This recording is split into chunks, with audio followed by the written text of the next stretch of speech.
Сәлем қымбатты көрермендер, бүгін сіздермен спаржа қосылған салатымызды жасаймыз. Оған керекті заттар: брокколиді біз 5 минут қайнатып алдық. Одан кейін сәбізімізді дайындап қойдық. Спаржаны 4 сағатқа суға сап қойдық. Одан кейін оны 5 немесе 3 минут қайнатып алдық. Болгар бұрышын жақсылап турап алдық. Оны да чесногымызды да осылай тазалап дайындап алдық. Енді жасауға кірісеміз. Заттарымыз бәрі дайын болды. Енді жасайық. Болгар бұрышын қысып тұрған майымызға азыр қуырып аламыз. Осылайынша міне болгар бұрышымызды 5-6 минут қуырып алдық. Енді оның бәрін сүзіп аламыз. Міне сәбізімізді осылай 3-4 минутқа қуырып алдық. Жұмсақ және дәмді болады. Сондықтан қуырып алдық.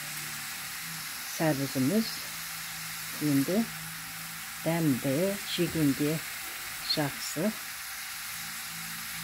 дайын болады. Енді сәбізімізді міне осылай қуырып алдық. Жегенге жұмсақ және дәмді болады. Пісіріп алған брокколимізді міне осылайынша майдалап турап аламыз. Жегенге ыңғайлы болады.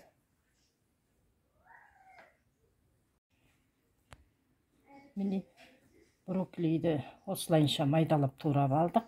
Дайын болды. Енді спаржамыз турауға кірісеміз. Спаржаны осылай соломка етіп тураймыз.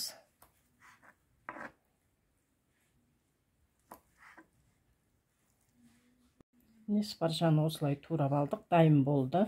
Енді немізге брокколидің үстіне қосамыз.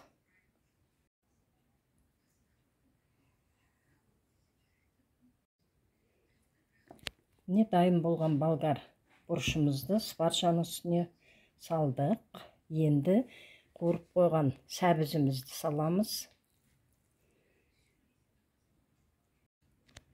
Енді чесногымызды осы выжималкадан сығып аламыз.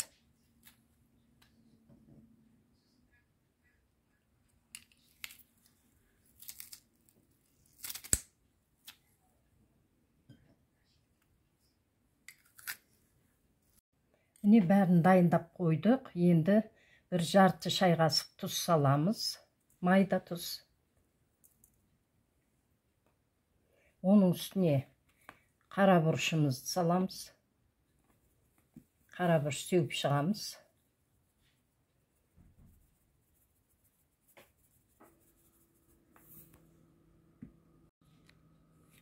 Міне енді соевый соусымызды қосамыз. Енді қалағаныңызша қосасыздар өздеріңіз. Ұнатсаңыз көбірек, ұнатпасаңыз азырақ қосасыз. Мен сұйық майды қыздырып құйған жоқпын, өйткені болгар бұрышын және сәбізді қуырып алдым, сондықтан сұйық май қыздырып қоспаймын. Енді бәрін жақсылап араластырамыз. Не жақсылап араластырып аламыз бәрін. Салатымыз дайын болды. Салатымыз дайын болды. Міне дәмді, жегенге жақсы салатымыз дайын болды. Егер де видеомыз сіздерге ұнаған болса, лайк басып, комментарий жазып, подписаться етуді ұмытпаңыздар. Астарыңыз дәмді болсын. Сіздер де жасап көріңіздер.